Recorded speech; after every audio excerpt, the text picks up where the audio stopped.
దేవుని వాక్యంలో ఒక మాట వ్రాయబడి ఉంది. మనుషుని ఇంటివారే అతనికి శత్రువులు అవుతారు, ఎవరింట్లో వారు వాళ్ళకే శత్రువులు అవుతారని దేవుని వాక్యంలో మనకు రాయబడి ఉంది. బయట శత్రువులు అంటే ఎవరో ఎవరు అసూయగా ఉన్నవారు, ఒకరు బాగుపడితే ఒకరు చూడలేని వారు, లేకపోతే వాళ్ళకి ఆస్తి తగాదాలు ఉండొచ్చు, లేకపోతే ఏదైనా పడకపోవచ్చు, అది వేరే సంగతి. కానీ ఇక్కడ దేవుని వాక్యం చెప్తుంది, ఎవరింటి వారు వాళ్ళకే శత్రువులు ఉంటారు. తండ్రి నుంచి కొడుకుని చంపుతాడు, కొడుకు తండ్రిని చంపుతాడు, కూతురు తల్లిని చంపుతుంది, తల్లి కూతురుని చంపుతుంది, చెల్లి అన్నని చంపేస్తుంది, అన్ని చెల్లిని చంపేస్తుంది.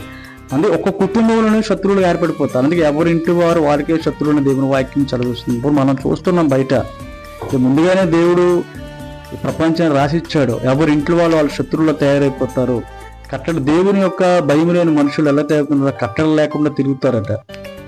అందుకే చెప్తున్నాడు. మొన్న మనం న్యూస్ చూసినట్లయితే జీడిమెట్లలో ఆ తల్లి 15 సంవత్సరాల అమ్మాయికి, మేజర్ కూడా కాదు, మైనర్, తన తల్లిని ఇంచుమించు 100 దెబ్బలు కొట్టింది, అది తల మీద చుచ్చుతో కొట్టింది. ఎంత భయంకరమైన చంపేసింది. వాళ్ళందరూ 9 ఉన్నారంట, ఆ 9 కూడా మైనర్లే. తల్లిని విపరీతంగా, అంటే ఒక మనసు లేకుండా, కనీ పెంచిన ప్రేమ లేకుండా తల్లిని ఎలా చంపింది, క్రూరత్వంగా చంపిస్తుంది.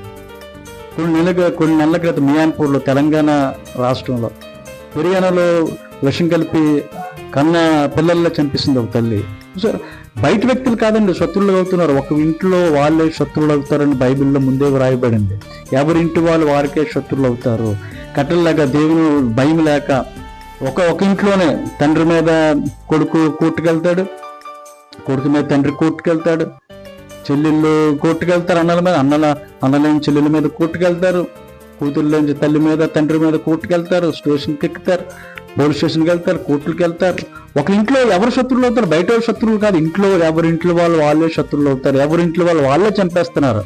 భార్య భర్తను చంపేస్తున్నాడు, భర్త భార్యను చంపేస్తున్నాడు. చూసారా?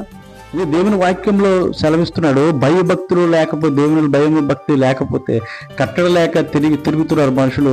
వాళ్ళ ఇంట్లో వాళ్ళే శత్రువులు అయిపోతారని ముందుగా దేవుని వాక్యం రాయబడి. అందుకే పిల్లలు కూడా ఎలా పెంచమని, దేవునికి భయము శిక్షలో పెంచమని దేవుని సామెతలో చెప్తున్నాడు. వాడు పెద్దవాళ్ళని వాడిని తొలగిపోవడం దేవుని వాక్యంలో సెలవిస్తుంది.